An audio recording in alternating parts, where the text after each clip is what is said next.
Hello friends, welcome ਆ ਤੁਹਾਡੇ ਆਪਣੇ ਚੈਨਲ ਜੈਨੂਅਨ ਜੀਕੇ ਫੈਕਟਸ ਤੇ। ਤਾਂ ਅੱਜ ਆਪਣੀ ਮਿਕਸ ਜੀਕੇ ਦੀ ਕਲਾਸ ਆ ਜਿਹੜੀ ਉਹ ਰਹਿਣ ਵਾਲੀ ਆ। ਇਹਦੇ 'ਚ ਆਪਾਂ ਪੋਲਿਟੀ, ਇਹਦੇ ਨਾਲ ਹੀ ਹਿਸਟਰੀ ਤੇ ਨਾਲ ਹੀ ਇਕਨੋਮੀ ਤੇ ਨਾਲ ਹੀ ਜੀਓਗ੍ਰਾਫੀ, ठीक है। तो इन्हां सारियां दे क्वेश्चन ने जिहड़े वो वीडियो दे विच आपां डिस्कस करांगे। तो जिन्हां दा हुण अगे एग्जाम होना सो उन्हां दे लई एक चीज रिवीजन हो जूगी। पहला प्रश्न, which one of the following article, अपने पॉलिटी का प्रश्न है पहले ही कि अपने संविधान दे विच किहड़ा अनुच्छेद है जो direct the state to promote international peace and security, जो प्रमोट करता है इंटरनैशनल मीनस के अंतरराष्ट्रीय शांति एंड सुरक्षा के लिए, ठीक है। तो चार ऑप्शन ने 48, 40, 50 ते 51।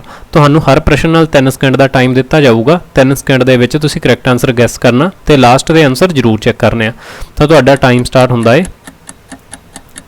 ਚਲੋ टाइम अप। ਤਾਂ ਬੱਚੇ ਦਾ ਕਰੈਕਟ ਆਨਸਰ ਹੈ ਉਹ ਹੈ ਆਪਸ਼ਨ डी, आर्टिकल 52। ਤਾਂ ਹੁਣ DPSP ਦੇ ਬਾਰੇ ਜੇ ਪ੍ਰਸ਼ਨ ਆ ਹੀ ਗਿਆ ਤਾਂ ਇਹਦੇ ਬਾਰੇ ਆਪਾਂ ਇੱਕ ਪ੍ਰਸ਼ਨ ਦੇ ਨਾਲ ਹੀ ਇਹਨੂੰ ਜਾਣਨ ਦੀ ਕੋਸ਼ਿਸ਼ ਕਰਦੇ ਹਾਂ, ठीक है। तो ये बच्चे पहला DPSP की फुल फॉर्म की है, थोनों ये पता होना चाहिए। ये DPSP के विचों लिया गया। तो DPSP की फुल फॉर्म की है? Directive principle of state policy. तो ये पहला थोनों फुल फॉर्म पता होनी चाहिए है। फिर आउंदा भी अपने संविधान के किहड़े भाग दे विच है, तो भाग चौथा। फिर इस तो बाद पूछा जाऊगा भी किन्ने तो किन्ने तक आर्टिकल ये कवर होंगे। 36 टू लेके 51 तक आर्टिकल ने जिहड़े वो DPSP भाग चौथे दे विच कवर किए जाते हैं। उस तो बिना बच्चे एक पूछा जाता ये बारे कि यदा सोर्स की है। मीनस के ਤੁਹਾਨੂੰ ਸਾਰਿਆਂ ਨੂੰ ਪਤਾ ਵੀ ਜੋ ਆਪਣੇ ਭਾਰਤ ਦਾ ਸੰਵਿਧਾਨ ਆ ਉਹ ਆਪਾਂ ਅਲੱਗ-ਅਲੱਗ ਦੇਸ਼ਾਂ ਤੋਂ ਕੁਛ ਨਾ ਕੁਛ ਚੀਜ਼ਾਂ ਬੋਰੋ ਕੀਤੀਆਂ ਹੋਈਆਂ ਨੇ। ਤਾਂ ਜਿਹੜਾ DPSP ਭਾਗ ਚੌਥਾ ਇਹ ਵੀ ਅਸੀਂ ਕਿਸੇ ਦੇਸ਼ ਤੋਂ ਬੋਰੋ ਕੀਤਾ। ਤੇ ਜੇ ਤੁਹਾਨੂੰ ਆ ਜਾਏ ਵੀ ਕਿਹੜੇ ਦੇਸ਼ ਤੋਂ ਬੋਰੋ ਕੀਤਾ ਦੈਨ ਤੁਸੀਂ ਲਾਉਂਗੇ ਆਇਰਲੈਂਡ। ਜੇ ਤੁਹਾਨੂੰ ਆ ਜਾਏ ਕਿਹੜੇ ਕਨਸਟੀਟਿਊਸ਼ਨ ਤੋਂ ਬੋਰੋ ਕੀਤਾ ਤਾਂ ਆਇਰਲੈਂਡ ਦੇ ਕਨਸਟੀਟਿਊਸ਼ਨ ਨੂੰ ਕੀ ਕਿਹਾ ਜਾਂਦਾ? ਆਇਰਿਸ਼ ਕਨਸਟੀਟਿਊਸ਼ਨ ਕਿਹਾ ਜਾਂਦਾ। ਵੈਸੇ ਇੱਥੋਂ ਤੱਕ ਪ੍ਰਸ਼ਨ ਇਹ ਇਨਫ ਹੋ ਜਾਂਦਾ। ਤੇ ਪਰ ਕਈ ਵਾਰ ਬੱਚੇ ਇਹ ਵੀ ਪੁੱਛ ਰਿਹਾ ਜਾਂਦਾ कि आपां जो आयरलैंड तो कॉपी किया कि DPSP जो कि भाग चौथे दे विच है, तो आयरलैंड ने इनू कित्थों अडॉप्ट किया होया? तो उन्होंने स्पेन तो इनू बच्चे अडॉप्ट किया होया सी। तो आ चीज़ तुहानूं इत्थों होपसो क्लीयर हो गई होगी। तो बच्चे जे आपां गल करिए DPSP दे बारे अगे तो यह नॉट जस्टिसेबल ने एंड नॉट बाउंडड ने। आ चीज़ नूं तुसीं याद रखना। जबकि फंडामेंटल राइट ये उल्ट हुंदा तो आ इन्हां दे विचाले DPSP ते फंडामेंटल राइट दे विचाले एक मेन डिफरेंस आ जांदा। तो ना तो ये जस्टिसेबल ने ना ही ये बाउंडड हैगे ने। तो DPSP भाग चौथा सोर्स की आ आयरलैंड आ ते आर्टिकल 37 तो लैके 51 तक इच कवर होंदे आ। Direct principle of state policy इहदी फुल फॉर्म है। जो इंटरनैशनल पीस एंड सिक्योरिटी के बारे गल करदा वो आर्टिकल 51 दे विच गल कीती गई है। उस तो बाद आउंदा भी आर्टिकल जिहड़ा 48 है। तो जो आर्टिकल 48 है उहदे विच काहदी गल कीती गई आ? उहदे च बच्चे जिवें हुण हुंदी आ कोई ब्रीड हुंदी आ, ठीक है, नस्ल हुंदी आ, ਉਹਨੂੰ ਅਸੀਂ ਇੰਪਰੂਵ ਕਰਨਾ ਉਹਦੇ ਬਾਰੇ ਵੀ ਗੱਲ ਇਹਦੇ 'ਚ ਕੀਤੀ ਗਈ ਆ। ਐਗਰੀਕਲਚਰ ਐਂਡ ਐਨੀਮਲ ਹਸਬੈਂਡਰੀ ਦੀ ਗੱਲ ਵੀ ਆਰਟੀਕਲ 48 ਦੇ ਵਿੱਚ ਕੀਤੀ ਗਈ ਆ। ਔਰ ਉਸ ਤੋਂ ਬਿਨਾ ਜੋ ਸਲੌਟਰ ਹੁੰਦੇ ਆ, ਠੀਕ ਹੈ, ਜਿੱਥੇ ਮਤਲਬ ਕਿ ਗਊ ਹੱਤਿਆ ਹੁੰਦੀ ਆ ਜਾਂ ਮਤਲਬ ਕਿ ਆਰੇ ਕਹਿ ਲਓ ਤੁਸੀਂ ਲੱਗੇ ਹੋਏ ਨੇ ਇਸ ਤਰ੍ਹਾਂ ਦੇ, ਤਾਂ ਉਹਨੂੰ ਵੀ ਬੰਦ ਕਰਨ ਦੇ ਬਾਰੇ ਸਲੌਟਰ ਨੂੰ ਉਹ ਵੀ ਆਰਟੀਕਲ 48 ਦੇ ਵਿੱਚ ਰੋਕ ਹੈ ਇਹਦੇ 'ਤੇ। ਔਰ ਜੋ 42ਵੀਂ ਅਮੈਂਡਮੈਂਟ ਹੋਈ ਸੀ ਕਦੋਂ? 1976 ਦੇ ਵਿੱਚ ਹੋਈ ਸੀ, ਜਿਹਨੂੰ ਅਸੀਂ ਮਿੰਨੀ कॉन्स्टिट्यूशन के नाम नाल भी जानते हाँ, ठीक है। क्यों? क्योंकि ये बहुत सारिया चेंजिस ਜਿਹੜੀਆਂ ਕੀਤੀਆਂ ਗਈਆਂ ਸੀ। ਤਾਂ ਇਹਦੇ ਨਾਲ 48A भी ये ऐड कर दिता गया सी। ਤਾਂ आर्टिकल 48 क्लीयर हो गया। उस तो बाद आर्टिकल 40 ये बारे आप अगे गल करांगे, प्रश्न रखिया। सो आर्टिकल 50, तो आर्टिकल 50 ਦੇ ਵਿੱਚ ਕੀ ਆ? ਇਹਦੇ 'ਚ ਬੱਚੇ सैपरेशन, ठीक है, मीनस सैपरेशन की ਹੁੰਦਾ ਬੱਚੇ कि पावर ने जो उन्होंने अलग अलग कर देना। किहदियां पावर ने? एक पासे जुडिशियरी आ एंड दूसरे पासे एग्जीक्यूटिव आ। तो इन्हां दोनों दियां पावरां नूं अलग अलग करना, separation judiciary and executive power article 50 दे विच 48, 40 अगे आपां देखांगे 50 ते 51। और इहदे नाल ही बचे DPSP। होपसो तुहानूं इन्ने फैक्ट क्लीयर हो गए होणगे। जे हाले तक भी वीडियो नूं लाइक नहीं किया दैन वीडियो नूं लाइक जरूर करना। जे चैनल ते नवे हो तो चैनल नूं सबसक्राइब करके ही अगे जाना। क्लीयर हो गया? चलो भी फिर आपां नैक्सट प्रश्न ते चलदे हां। Which part of the Indian constitution provide for citizenship. Again ਇਹ ਪ੍ਰਸ਼ਨ ਵੀ ਆਪਣਾ ਕਾਦੇ ਚੋਂ ਹੈ, ਪੋਲਿਟੀ ਦੇ ਵਿੱਚੋਂ ਪ੍ਰਸ਼ਨ ਲਿਆ ਗਿਆ ਹੈ। ਤਾਂ ਇਹ ਵੀ ਬੱਚੇ ਆਪਣੇ ਸੰਵਿਧਾਨ ਦੇ ਭਾਗ ਦੇ ਨਾਲ ਹੀ ਡੀਲ ਕਰਦਾ। ਜਿਵੇਂ ਕਿ ਆਪਾਂ ਪਹਿਲਾਂ ਵਾਲਾ ਪ੍ਰਸ਼ਨ ਦੇਖਿਆ ਸੀਗਾ, ਉਹਦੇ 'ਚ ਆਪਾਂ ਭਾਗ ਚੌਥੇ ਦੇ ਬਾਰੇ ਗੱਲ ਕਰੀ ਸੀ ਕਿ ਭਾਗ ਚੌਥਾ ਕੀ ਆ, DPSP ਦੇ ਬਾਰੇ ਆ। ਤੇ ਆਰਟੀਕਲ ਕਿੰਨੇ ਸੀਗੇ, 36 ਤੋਂ ਲੈ ਕੇ 51 ਤੱਕ ਆਰਟੀਕਲ ਕਵਰ ਹੁੰਦੇ ਸੀ। ਤੇ ਸੋਰਸ ਸਾਡਾ ਕੀ ਸੀਗਾ, ਅਸੀਂ ਇਹਨੂੰ ਕਿੱਥੋਂ ਅਡਾਪਟ ਕੀਤਾ ਹੋਇਆ ਸੀਗਾ, ਆਇਰਲੈਂਡ ਤੋਂ। ਕਲੀਅਰ ਹੋ ਗਿਆ। ਹੁਣ ਦੇਖੋ ਭਾਗ ਪਹਿਲੇ ਦੀ ਜੇ ਗੱਲ ਕਰੀਏ ਤਾਂ ਬੱਚੇ ਦੇਖੋ ਪਹਿਲਾ, ਦੂਜਾ, ਤੀਜਾ, ਚੌਥਾ, ਤਾਂ ਪਹਿਲੇ 4 ਭਾਗ ਦਿੱਤੇ ਹੋਏ ਨੇ ਤੇ ਡੀ ਆਪਸ਼ਨ ਇਹਦੇ 'ਚ ਹੋ ਨਹੀਂ ਸਕਦੀ ਕਿਉਂਕਿ ਇਹਦੇ ਬਾਰੇ ਆਪਾਂ ਗੱਲ ਕਰ ਚੁੱਕੇ ਹਾਂ। 3 ਸਕਿੰਟ ਦਾ ਟਾਈਮ ਤੁਹਾਡਾ, ਤਾਂ ਸੋਚ ਕੇ ਇਹਦਾ ਆਨਸਰ ਕਰਨਾ। ਤੇ ਬੱਚੇ ਨਾਲ ਦੀ ਨਾਲ ਆਨਸਰ ਕਮੈਂਟ ਕਰਨ ਲੱਗੇ 2 ਸਕਿੰਟ ਲੱਗਣੇ ਆ ਤੁਹਾਨੂੰ, ਤੇ ਤੁਹਾਡੇ ਵੀ ਆਨਸਰ ਚੈੱਕ ਹੋ ਜਾਇਆ ਕਰਨਗੇ। ਤਾਂ ਇਹਦਾ ਕਰੈਕਟ ਆਨਸਰ ਹੈ ਉਹ ਹੈ ਆਪਸ਼ਨ ਬੀ, ਭਾਗ ਦੂਜਾ, ਸਿਟੀਜ਼ਨਸ਼ਿਪ ਮੀਨਸ ਕਿ ਜਿਹਨੂੰ ਅਸੀਂ ਕਹਿੰਦੇ ਆ ਨਾਗਰਿਕਤਾ। ਵੈਸੇ ਇਹਦੇ ਬਾਰੇ ਬੱਚੇ ਆਪਾਂ ਆਲਰੇਡੀ ਵੀਡੀਓ ਪਹਿਲਾਂ ਬਣਾ ਚੁੱਕੇ ਹਾਂ, ਬਟ ਜਿਹੜੇ ਬੱਚਿਆਂ ਨੇ ਉਹ ਵੀਡੀਓ ਨਹੀਂ ਦੇਖੀ ਤਾਂ ਉਹਨੂੰ ਵੀ ਪਲੀਜ਼ ਇੱਕ ਵਾਰੀ ਜ਼ਰੂਰ ਦੇਖ ਲਿਓ।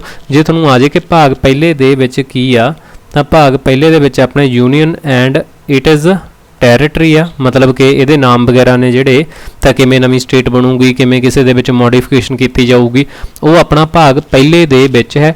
ਔਰ ਇਹ 'ਤੇ ਲਾਅ ਬਣਾਉਣ ਦਾ ਅਧਿਕਾਰ ਕਿਹਦੇ ਕੋਲ ਆ, ਪਾਰਲੀਮੈਂਟ ਕੋਲ ਹੈ। ਤੇ ਇਹਦੇ 'ਚ ਆਰਟੀਕਲ 1 ਤੋਂ ਲੈ ਕੇ 4 ਤੱਕ ਕਵਰ ਹੁੰਦੇ ਨੇ ਭਾਗ ਪਹਿਲੇ ਦੇ ਵਿੱਚ। ਹੋਪ ਸੋ ਤੁਹਾਨੂੰ ਇਹ ਚੀਜ਼ ਕਲੀਅਰ ਹੋ ਗਈ ਹੋਊਗੀ। ਉਸ ਤੋਂ ਬਾਅਦ ਭਾਗ ਦੂਜਾ ਜਿਹਦੇ 'ਚ ਆਉਂਦੀ ਹੈ ਨਾਗਰਿਕਤਾ। ਜਦੋਂ ਆਰਟੀਕਲ 4 ਤੇ ਖਤਮ ਹੋਇਆ ਦੈਨ ਇਹ 5 ਤੋਂ ਸਟਾਰਟ ਹੋਊਗਾ ਔਰ 11 ਤੱਕ ਅਨੁਛੇਦ ਨੇ ਜਿਹੜੇ ਉਹ ਇਹਦੇ 'ਚ ਆਰਟੀਕਲ ਕਵਰ ਕੀਤੇ ਜਾਂਦੇ ਆ ਭਾਗ ਦੂਜੇ ਦੇ ਵਿੱਚ।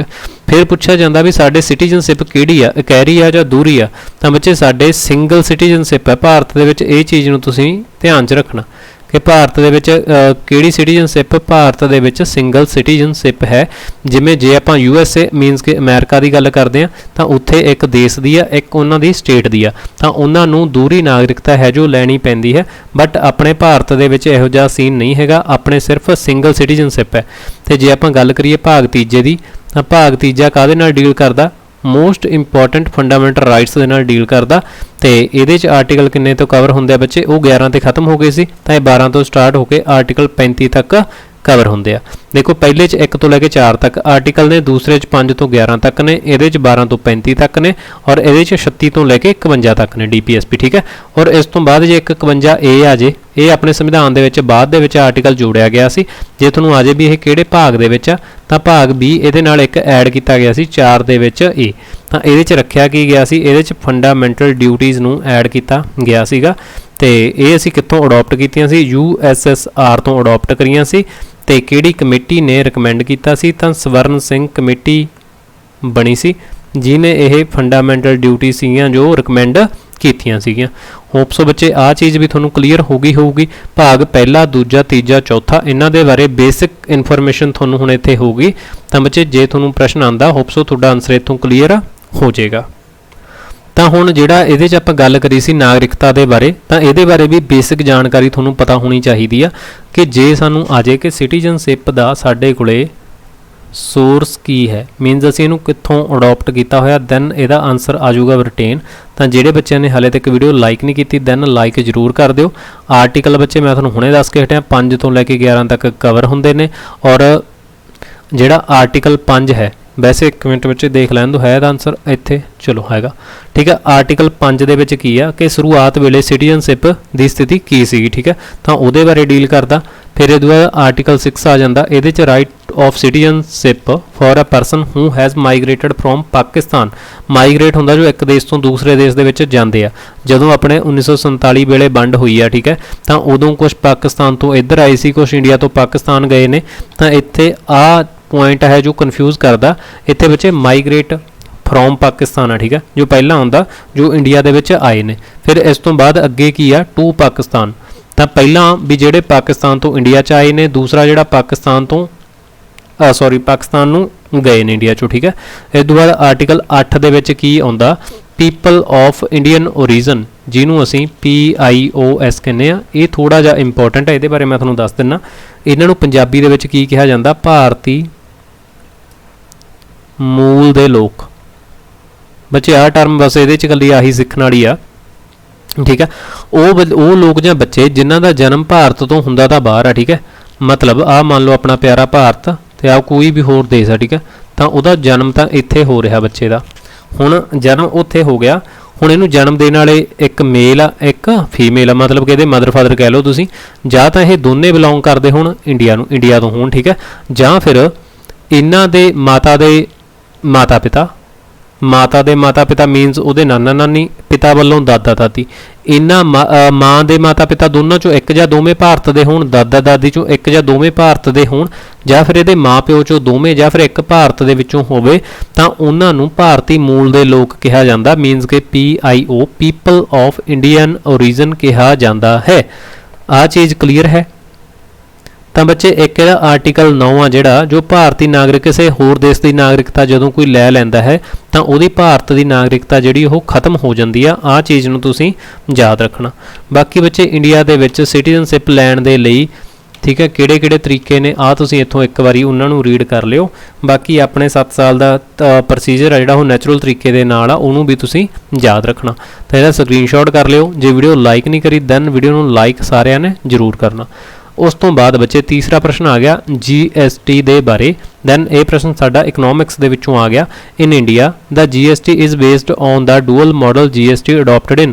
ਤਾਂ ਅਸੀਂ ਡੂਅਲ ਮਾਡਲ ਸਿਸਟਮ ਹੈ ਜੋ GST ਦਾ, ਗੁੱਡਸ ਐਂਡ ਸਰਵਿਸ ਟੈਕਸ ਦਾ, ਅਸੀਂ ਅਡੋਪਟ ਕੀਤਾ। ਤਾਂ ਕਿਹੜੇ ਦੇਸ਼ ਤੋਂ ਦੇਖ ਕੇ ਕੀਤਾ? UK, ਕੈਨੇਡਾ, USA ਜਾਂ ਫਿਰ ਜਾਪਾਨ। 3 ਸਕਿੰਟ ਦਾ ਟਾਈਮ ਹੈ, ਸੋਚ ਕੇ ਆਨਸਰ ਕਰੋ। Time over. ਤਾਂ ਇਹਦਾ ਬੱਚੇ ਜੋ ਕਰੈਕਟ ਆਨਸਰ ਹੈ ਉਹ ਹੈ ਆਪਸ਼ਨ B। ਅਸੀਂ ਕਿੱਥੋਂ ਅਡੋਪਟ ਕੀਤਾ ਹੋਇਆ? ਕੈਨੇਡਾ ਵਾਲਾ ਸਿਸਟਮ ਹੈ ਜੋ ਅਸੀਂ ਅਡੋਪਟ ਕੀਤਾ ਹੋਇਆ ਹੈ। ਤਾਂ ਇੱਥੋਂ ਟੈਕਸ ਬਾਰੇ ਬੱਚੇ ਤੁਹਾਨੂੰ ਇਕਨੋਮੀ ਪੜ੍ਹਨੀ ਆ ਤਾਂ ਥੋੜੀ ਜੀ ਜਾਣਕਾਰੀ ਪਤਾ ਹੋਣੀ ਚਾਹੀਦੀ ਆ। ਟੈਕਸ ਦਾ ਮਤਲਬ ਹੁੰਦਾ ਕਰ, ਜਾਂ ਫਿਰ ਕਿਸੇ ਚੀਜ਼ ਦੇ ਉੱਤੇ ਜਦੋਂ ਆਪਾਂ ਕਿਤੋਂ ਲੈਂਦੇ ਆ, ਠੀਕ ਆ। ਤਾਂ ਪਹਿਲਾ ਇਹ ਆ ਵੀ ਆਪਣੇ ਇੰਡੀਆ ਦੇ ਕੋਲੇ ਇਨਕਮ ਦਾ ਸੋਰਸ ਕੀ ਹੁੰਦਾ? ਤਾਂ ਭਾਰਤ ਦਾ ਇਨਕਮ ਦਾ ਸਰੋਤ ਭਾਰਤ ਸਰਕਾਰ ਦਾ ਕੀ ਹੈ? ਤਾਂ ਉਹਦਾ ਆਨਸਰ ਆ ਜਾਊਗਾ ਟੈਕਸ, ਠੀਕ ਹੈ। ਤਾਂ ਫਿਰ ਆਉਂਦਾ ਵੀ ਇਹ ਕਿਹੜੇ ਆਰਟੀਕਲ ਦੇ ਵਿੱਚ ਆਉਂਦਾ ਟੈਕਸ? ਆਰਟੀਕਲ 265 ਦੇ ਵਿੱਚ ਕਵਰ ਕੀਤਾ ਜਾਂਦਾ। ਤੇ ਜੇ ਤੁਹਾਨੂੰ ਆ ਜੇ ਵੀ ਜਿਹੜਾ ਆਪਣਾ ਵਿੱਤ ਕਮਿਸ਼ਨ ਹੈ, ਆਪਣੇ ਸੈਂਟਰ ਦਾ ਵਿੱਤ ਕਮਿਸ਼ਨ ਹੈ, ਉਹ ਕਿਹੜੇ ਆਰਟੀਕਲ ਦੇ ਵਿੱਚ ਆਉਂਦਾ? ਉਹ 280 ਆਰਟੀਕਲ ਦੇ ਵਿੱਚ ਆਉਂਦਾ। ਬੱਚੇ to the point important fact ਹੀ ਤੁਹਾਨੂੰ ਮੈਂ ਕਰਵਾਉਂਗਾ। ਉਸ ਤੋਂ ਬਾਅਦ ਇੱਕ ਚੀਜ਼ ਤੁਸੀਂ ਹੋਰ ਵੀ ਯਾਦ ਰੱਖਣੀ ਆ ਵੀ ਇਹ ਸਭ ਤੋਂ ਪਹਿਲਾਂ ਸਟਾਰਟ ਟੈਕਸ ਕਿਹਦੇ ਦੁਆਰਾ ਕੀਤਾ ਗਿਆ ਸੀ? ਤਾਂ ਇਹਦਾ ਨਾਮ ਯਾਦ ਰੱਖਣਾ, ਜੇਮਸ ਬਿਲਸਨ ਦੇ ਦੁਆਰਾ ਇਹ ਕੀਤਾ ਗਿਆ ਸੀਗਾ, ਠੀਕ ਹੈ। ਤਾਂ ਬੱਚੇ ਇਸ ਤੋਂ ਬਾਅਦ ਆਪਣੇ ਟੈਕਸ ਲੈ ਕੌਣ ਸਕਦਾ, ਠੀਕ ਹੈ, ਮਤਲਬ ਕਿ ਟੈਕਸ ਚਾਰਜ ਕੌਣ ਕਰ ਸਕਦਾ? ਤਾਂ ਇਹਨੂੰ ਚਾਰਜ ਕੌਣ ਕਰ ਸਕਦਾ?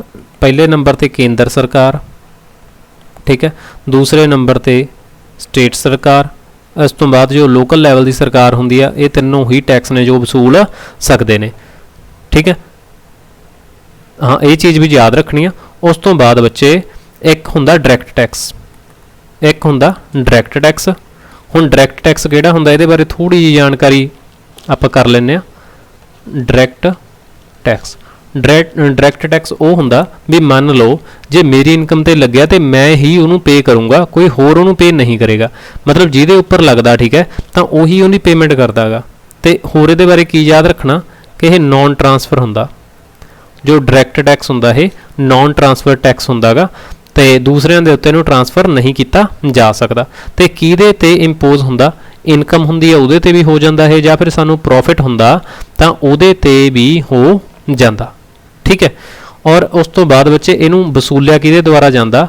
ਫਾਈਨਾਂਸ ਮਿਨਿਸਟਰੀ ਦੇ ਦੁਆਰਾ।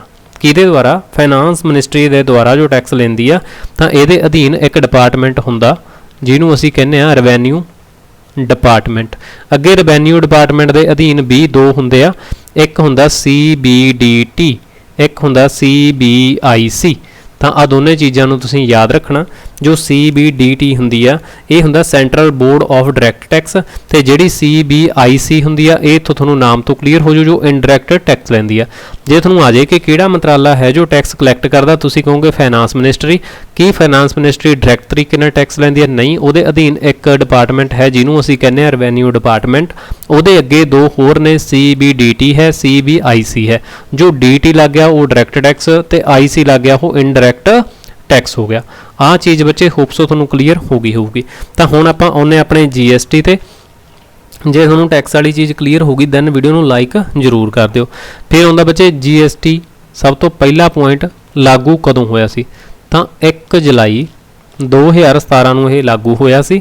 ਫਿਰ ਆਉਂਦਾ ਵੀ ਇਸ ਤੋਂ ਬਾਅਦ ਇਹ ਕਿੱਥੇ ਲਾਗੂ ਹੋਇਆ ਸੀ, ਕਸ਼ਮੀਰ ਦੇ ਵਿੱਚ। ਫਿਰ ਕਦੋਂ ਲਾਗੂ ਹੋਇਆ ਸੀ, ਤਾਂ 7 ਜੁਲਾਈ ਨੂੰ ਇਹ ਕਸ਼ਮੀਰ ਦੇ ਵਿੱਚ ਲਾਗੂ ਹੋਇਆ ਸੀਗਾ। ਫਿਰ ਪੁੱਛਿਆ ਜਾਂਦਾ ਕਿ ਪੂਰੇ ਵਿਸ਼ਵ ਦੇ ਵਿੱਚ, ਮਤਲਬ ਕਿ ਵਰਲਡ ਦੇ ਵਿੱਚ ਫਸਟ ਦੇਸ਼ ਜਾਂ ਫਿਰ ਨੇਸ਼ਨ ਕਿਹੜਾ ਸੀ ਜਿਸ ਨੇ ਇਹਨੂੰ ਲਾਗੂ ਕੀਤਾ ਸੀ। ਦੈਨ ਉਹਦਾ ਆਨਸਰ ਹੋ ਜਾਊਗਾ ਬੱਚੇ ਫਰਾਂਸ। ਸਭ ਤੋਂ ਪਹਿਲਾ ਦੇਸ਼ ਫਰਾਂਸ ਸੀਗਾ, ਉਹਨੇ 1954 ਦੇ ਵਿੱਚ ਲਾਗੂ ਕਰਤਾ। ਅਸੀਂ ਉਹ ਚੀਜ਼ ਨੂੰ 2017 ਦੇ ਵਿੱਚ ਲਾਗੂ ਕਰ ਰਹੇ ਹਾਂ। ਤਾਂ ਬੱਚੇ ਆਪ ਹੀ ਦੇਖ ਲਓ ਤੁਸੀਂ ਕਿ ਉਹਦੇ ਨਾਲ ਸਾਡੀ ਕਿਵੇਂ ਦੀ ਤੁਲਨਾ ਹੋ ਸਕਦੀ ਹੈ। ਕਲੀਅਰ ਹੋ ਗਿਆ। ਫਿਰ ਆਉਂਦਾ ਵੀ ਚਲੋ ਭਾਰਤ ਨੇ ਕਦੋਂ ਲਾਗੂ ਕੀਤਾ, ਇੰਡੀਆ ਨੇ 2017 ਦੇ ਵਿੱਚ। ਜਦੋਂ 1954 ਦੇ ਵਿੱਚ ਦੇਸ਼ ਕੋਈ ਲਾਗੂ ਕਰ ਸਕਦਾ ਤਾਂ 2017 ਤੱਕ ਆਉਂਦੇ ਤਾਂ ਬਹੁਤ ਦੇਸ਼ਾਂ ਨੇ ਲਾਗੂ ਕਰਤਾ ਹੋਊਗਾ। ਤਾਂ ਭਾਰਤ ਦੀ ਰੈਂਕ ਕਿਹੜੀ ਆ, 160ਵੇਂ ਨੰਬਰ ਤੇ ਆਇਆ ਸੀ ਭਾਰਤ ਇਹਨੂੰ ਲਾਗੂ ਕਰਨ ਦੇ ਲਈ। ਜਦੋਂ ਤੱਕ ਭਾਰਤ ਨੇ ਲਾਗੂ ਕੀਤਾ ਬੱਚੇ ਫਰਾਂਸ ਤੋਂ ਬਾਅਦ, ਤਾਂ 159 ਦੇਸ਼ਾਂ ਨੇ ਇਹ ਚੀਜ਼ ਪਹਿਲਾਂ ਹੀ ਆਪਣੇ ਲਾਗੂ ਕਰਤੀ ਸੀਗੀ। ਤੇ ਭਾਰਤ ਦਾ ਕਿਹੜਾ ਮਾਡਲ ਹੈ, ਇਹ ਕੈਨੇਡੀਅਨ ਬੇਸ ਮਾਡਲ ਹੈ। ਆਹ ਚੀਜ਼ ਵੀ ਤੁਸੀਂ ਯਾਦ ਰੱਖਣੀ ਆ। ਤੇ ਸਭ ਤੋਂ ਪਹਿਲੀ ਰਿਕਮੈਂਡੇਸ਼ਨ ਭਾਰਤ 'ਚ ਕਿਹਨੇ ਦਿੱਤੀ ਸੀ, ਵਿਸ਼ਵਨਾਥ ਪ੍ਰਤਾਪ ਸਿੰਘ ਨੇ ਦਿੱਤੀ ਸੀ 1985 ਦੇ ਵਿੱਚ। ਉਦੋਂ ਇਹ ਵਿੱਤ ਮੰਤਰੀ ਸੀ, ਰਾਜੀਵ ਗਾਂਧੀ ਦੀ ਸਰਕਾਰ ਸੀ। 1984 ਦੇ ਵਿੱਚ ਇੰਦਰਾ ਗਾਂਧੀ ਦੀ ਹੱਤਿਆ ਹੁੰਦੀ ਹੈ, ਉਸ ਤੋਂ ਬਾਅਦ ਰਾਜੀਵ ਗਾਂਧੀ PM ਬਣਦਾ ਤੇ 1985 ਦੇ ਵਿੱਚ ਵਿਸ਼ਵਨਾਥ ਪ੍ਰਤਾਪ ਸਿੰਘ ਵਿੱਤ ਮੰਤਰੀ ਸੀਗਾ। ਠੀਕ ਹੈ, ਤਾਂ ਆਹ ਚੀਜ਼ ਬੱਚਾ ਤੁਸੀਂ ਯਾਦ ਰੱਖਣੀ ਆ। ਤੇ ਇਹਦਾ ਬਿੱਲ ਨੰਬਰ ਕਿੰਨਾ ਸੀ ਉਹ ਯਾਦ ਰੱਖ ਲਿਓ, 122 ਨੰਬਰ ਬਿੱਲ ਸੀਗਾ। ਅਮੈਂਡਮੈਂਟ 101ਵੀਂ ਸੀ ਇਹ। ਠੀਕ ਹੈ, ਤੇ GST ਐਡ ਕਾਹਦੇ 'ਚ ਕੀਤਾ ਗਿਆ ਸੀ, 269 ਆਰਟੀਕਲ ਦੇ ਵਿੱਚ ਇਹਨੂੰ ਐਡ ਕਰ ਦਿੱਤਾ ਗਿਆ ਸੀਗਾ। ਤੇ ਡਿਸੀਜਨ ਦੇ ਲਈ ਕੀ ਹੁੰਦਾ, GST ਕੌਂਸਲ ਹੁੰਦੀ ਆ। ਤੇ GST ਕੌਂਸਲ ਕਿਹੜੇ 'ਚ ਆ, 279A ਆਰਟੀਕਲ ਦੇ ਅਧੀਨ ਹੈ। ਤੇ ਮੈਂਬਰ GST ਦੇ ਕੌਂਸਲ ਦੇ ਕਿਹੜੇ ਹੁੰਦੇ ਆ, ਸਾਰੇ ਵਿੱਤ ਮੰਤਰੀ ਹੁੰਦੇ ਆ ਸਟੇਟਸ ਦੇ। ਤੇ ਜੋ ਯੂਟੀ ਨੇ ਉਹਨਾਂ ਦੇ ਵੀ ਵਿੱਤ ਮੰਤਰੀ ਪਲੱਸ ਸੈਂਟਰਲ ਫਾਈਨਾਂਸ ਮਿਨਿਸਟਰ ਹੁੰਦਾ। ਤੇ ਆਹ ਚੀਜ਼ ਵੀ ਤੁਸੀਂ ਯਾਦ ਰੱਖਣੀ ਆ। ਹੋਪਸ ਬੱਚੇ GST ਬਾਰੇ ਵੀ ਤੁਹਾਨੂੰ ਕਲੀਅਰ ਹੋ ਗਿਆ ਹੋਊਗਾ। ਤਾਂ ਬਾਕੀ GSTN ਹੁੰਦਾ, ਜਿਵੇਂ ਕਿ ਗੁੱਡ ਸਰਵਿਸ ਟੈਕਸ ਨੈਟਵਰਕ ਹੁੰਦਾ। ਠੀਕ ਹੈ, ਤੇ GSTIN ਹੁੰਦਾ।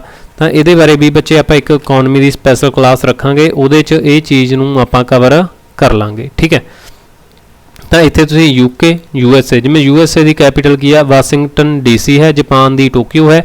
ਤੇ UK ਦੀ ਕੈਪੀਟਲ ਕੀ ਹੈ ਔਰ ਕੈਨੇਡਾ ਦੀ ਕੈਪੀਟਲ ਕੀ ਹੈ, ਦੋਨੋਂ ਕੈਪੀਟਲ ਤੁਸੀਂ ਕਮੈਂਟ ਕਰਕੇ ਆਨਸਰ ਦੇਣਾ ਹੈ। ਔਰ ਵੀਡੀਓ ਕਿਵੇਂ ਦੀ ਲੱਗੀ ਬੱਚੇ ਕਮੈਂਟ ਕਰਕੇ ਸਾਰਿਆਂ ਨੇ ਜ਼ਰੂਰ ਦੱਸਣਾ।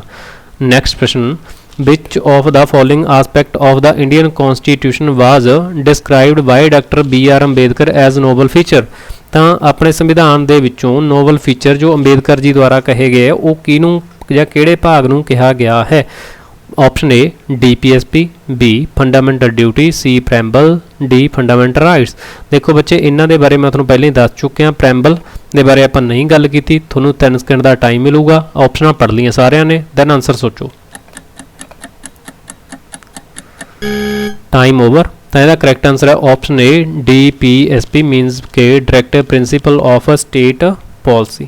ਤਾਂ ਇਹਦੇ ਬਾਰੇ ਬੱਚੇ ਇੱਥੋਂ ਚੀਜ਼ ਹੋਪਸੋ ਤੁਹਾਨੂੰ ਕਲੀਅਰ ਹੋਊਗੀ। ਫਿਰ ਤੋਂ ਮੈਂ ਤੁਹਾਨੂੰ ਇੱਕ ਵਾਰ ਯਾਦ ਕਰਾ ਦਿੰਦਾ, ਜੇ ਤੁਹਾਨੂੰ ਆ ਜੇ ਵੀ ਭਾਗ ਕਿਹੜਾ ਸੀ, ਤਾਂ ਭਾਗ ਆਪਣੇ ਸੰਵਿਧਾਨ ਦਾ ਇਹ ਚੌਥਾ ਹੈਗਾ। ਤੇ ਜੇ ਤੁਹਾਨੂੰ ਆਉਂਦਾ ਵੀ ਇਹ ਸੋਰਸ ਕਿੱਥੋਂ ਲਿਆ ਸੀ, ਇਹ ਅਸੀਂ ਸੋਰਸ ਅਡਾਪਟ ਕੀਤਾ ਹੋਇਆ ਆਇਰਲੈਂਡ ਤੋਂ। ਤੇ ਆਇਰਲੈਂਡ ਨੇ ਅੱਗੇ ਕਿੱਥੋਂ ਲਿਆ ਹੋਇਆ, ਆਇਰਲੈਂਡ ਨੇ ਇਹ ਚੀਜ਼ ਅਡਾਪਟ ਕੀਤੀ ਹੋਈ ਆ ਸਪੇਨ ਤੋਂ। ਕਲੀਅਰ ਹੈ। ਬਾਕੀ ਬੱਚੇ ਆਪਣੇ ਅੰਬੇਦਕਰ ਜੀ ਨੇ ਨੋਬਲ ਫੀਚਰ ਸੰਵਿਧਾਨ ਦਾ ਕਿਹਾ ਸੀ। ਇੱਕ ਇੱਥੇ ਤੁਸੀਂ ਚੀਜ਼ ਹੋਰ ਵੀ ਯਾਦ ਰੱਖਣੀ, ਇੱਕ ਆਸਟਿਨ ਸੀਗਾ। ਆਸਟਿਨ ਦਾ ਨਾਮ ਆਸਟਿਨ ਕਰਕੇ ਯਾਦ ਕਰ ਲਿਓ, ਨਾਮ ਤਾਂ ਹੋਰ ਆ। ਠੀਕ ਹੈ, ਆਸਟਿਨ ਨੇ ਫੰਡਾਮੈਂਟਲ ਰਾਈਟਸ ਪਲੱਸ DPSP ਇਹਨਾਂ ਦੋਨਾਂ ਨੂੰ ਕਨਸਾਈਂਸ ਆਫ ਦਾ ਕਨਸਟੀਟਿਊਸ਼ਨ ਕਿਹਾ ਹੈ। ਤਾਂ ਬੱਚੇ ਇਹ ਬਹੁਤ ਵਾਰ ਪੁੱਛਿਆ ਜਾਂਦਾ ਕਿ ਕਨਸਾਈਂਸ ਆਫ ਦਾ ਕਨਸਟੀਟਿਊਸ਼ਨ ਕਿਹਨਾਂ ਨੂੰ ਕਿਹਾ ਜਾਂਦਾ, ਤਾਂ ਫੰਡਾਮੈਂਟਲ ਰਾਈਟਸ ਇੱਥੇ A ਤੇ D ਦੋਨੇ ਆਪਸ਼ਨਾਂ ਨੂੰ ਮਿਲਾ ਕੇ ਕਿਹਾ ਜਾਂਦਾ ਕਨਸਾਈਂਸ ਆਫ ਦਾ ਕਨਸਟੀਟਿਊਸ਼ਨ। ਤੇ ਕਿਹਨੇ ਕਿਹਾ ਸੀ, ਆਸਟਿਨ ਦੇ ਦੁਆਰਾ ਇਹਨਾਂ ਦੋਨਾਂ ਨੂੰ ਮਿਲਾ ਕੇ ਕਿਹਾ ਗਿਆ ਸੀਗਾ। ਠੀਕ ਹੈ, ਤਾਂ ਹੁਣ DPSP ਦੇ ਇੱਕ ਇੰਪੋਰਟੈਂਟ ਆਰਟੀਕਲ ਦੇਖ ਲੈਂਦੇ ਆ। ਆਰਟੀਕਲ ਇਹਦੇ 'ਚ 38, ਆਰਟੀਕਲ 38 ਕੀ ਕਹਿੰਦਾ, ਉਹਦੇ 'ਚ ਗੱਲ ਕੀਤੀ ਗਈ ਹੈ ਵੈਲਫੇਅਰ ਸਟੇਟ ਦੀ। ਜੇ ਤੁਹਾਨੂੰ ਅੱਜ ਵੈਲਫੇਅਰ ਸਟੇਟ ਦੀ ਗੱਲ ਕਾਹਦੇ 'ਚ ਕਰੀ ਗਈ ਹੈ, ਮਤਲਬ ਕਿ ਇਹਦੇ 'ਚ 3 ਤਰ੍ਹਾਂ ਦੇ ਜਸਟਿਸ ਦੀ ਗੱਲ ਕੀਤੀ ਗਈ ਹੈ। ਕਿਹੜੇ ਨੇ, ਇੱਕ ਸੋਸ਼ਲ ਹੈ, ਇਕਨੋਮਿਕ ਹੈ, ਪੋਲੀਟੀਕਲ ਹੈ। 3 ਤਰ੍ਹਾਂ ਦੇ ਨਿਆਂ ਦੀ ਗੱਲ ਕੀਤੀ ਗਈ ਹੈ ਕਿਹਦੇ 'ਚ, ਆਰਟੀਕਲ 38 ਦੇ ਵਿੱਚ।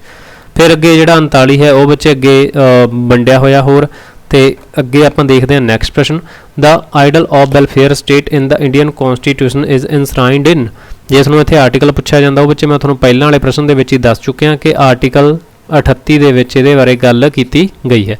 ਬਟ ਇਹਦੇ ਆਰਟੀਕਲ ਤਾਂ ਪੁੱਛਿਆ ਨਹੀਂ, ਫਿਰ ਵੀ 3 ਸਕਿੰਟ ਦਾ ਟਾਈਮ ਬੱਚੇ ਮੈਂ ਤੁਹਾਨੂੰ ਦੇ ਦੇਣਾ। ਕਰੈਕਟ ਆਨਸਰ ਆਪਸ਼ਨ ਬੀ ਸੀਗਾ, ਕਿਉਂਕਿ ਮੈਂ ਤੁਹਾਨੂੰ ਹੁਣੇ ਦੱਸ ਕੇ ਨਾ DPSP ਦੇ ਵਿੱਚ ਇੱਕ ਆਰਟੀਕਲ 38 ਹੈ ਜਿਹਦੇ ਵਿੱਚ ਵੈਲਫੇਅਰ ਸਟੇਟ ਦੀ ਗੱਲ ਕੀਤੀ ਗਈ ਹੈ। 3 ਤਰ੍ਹਾਂ ਦੇ ਨਿਆਂ ਨੇ, ਸੋਸ਼ਲ, ਇਕਨੋਮਿਕ ਤੇ ਪੋਲੀਟੀਕਲ ਨਿਆਂ ਦੀ ਗੱਲ ਕੀਤੀ ਗਈ ਹੈ।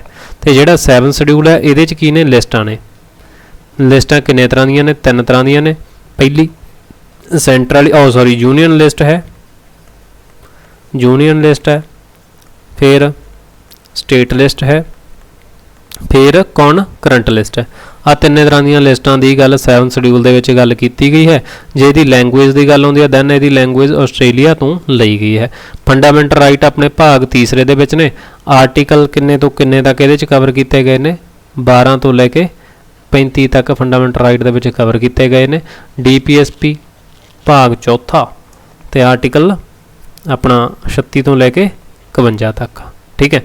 ਤਾਂ ਪ੍ਰੈਂਬਲ ਕੀ ਹੁੰਦਾ, ਪ੍ਰਸਤਾਵਨਾ, ਇਹਦੇ ਬਾਰੇ ਵੀ ਬੱਚੇ ਆਪਾਂ ਗੱਲ ਕਰਾਂਗੇ, ਠੀਕ ਹੈ, ਅਗਲੀ ਵੀਡੀਓ ਦੇ ਵਿੱਚ। What is the full form of NPA in banking terminology. ਤਾਂ NPA ਕੀ ਹੁੰਦਾ ਬੱਚੇ, ਇਹਦੀ ਫੁੱਲ ਫਾਰਮ ਤੁਸੀਂ ਕਮੈਂਟ ਕਰਕੇ ਆਨਸਰ ਹੈ ਜੋ ਇਹਦਾ ਕਰਨਾ ਹੈ। ਬਾਕੀ ਵੀਡੀਓ ਕਿਵੇਂ ਦੀ ਲੱਗੀ ਤੇ ਕਿੰਨੇ ਤੁਹਾਡੇ ਆਨਸਰ ਕਰੈਕਟ ਹੋਏ ਨੇ ਸਾਰਿਆਂ ਨੇ ਕਮੈਂਟ ਕਰਕੇ ਜ਼ਰੂਰ ਦੱਸਣਾ। ਦੇਖੋ ਬੱਚੇ, ਜੇ ਤਾਂ ਮੈਂ ਤੁਹਾਨੂੰ ਇਕੱਲੇ ਇਸ ਤਰ੍ਹਾਂ ਹੀ ਪ੍ਰਸ਼ਨ ਕਰਾਉਣੇ ਹੁੰਦੇ, ਠੀਕ ਹੈ, ਪ੍ਰਸ਼ਨ ਬੋਲਿਆ, ਆਪਸ਼ਨਾਂ ਬੋਲੀਆਂ, ਦੈਨ ਆਨਸਰ ਟਿਕ ਕਰਤਾ, ਚਲੋ ਨੈਕਸਟ ਪ੍ਰਸ਼ਨ।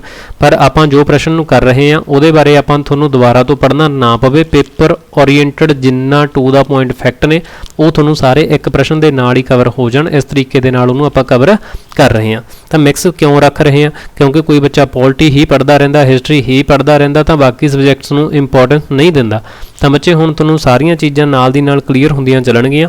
ਤਾਂ ਵੀਡੀਓ ਨੂੰ ਲਾਈਕ ਸ਼ੇਅਰ ਜ਼ਰੂਰ ਕਰਿਓ, ਕਮੈਂਟ ਕਰਕੇ ਫੀਡਬੈਕ ਜ਼ਰੂਰ ਦੇਣਾ। ਮਿਲਦੇ ਹਾਂ ਅਗਲੀ ਵੀਡੀਓ ਦੇ ਵਿੱਚ, ਤਦ ਤੱਕ ਲਈ ਸਭ ਨੂੰ ਬਾਏ ਬਾਏ, ਟੇਕ ਕੇਅਰ।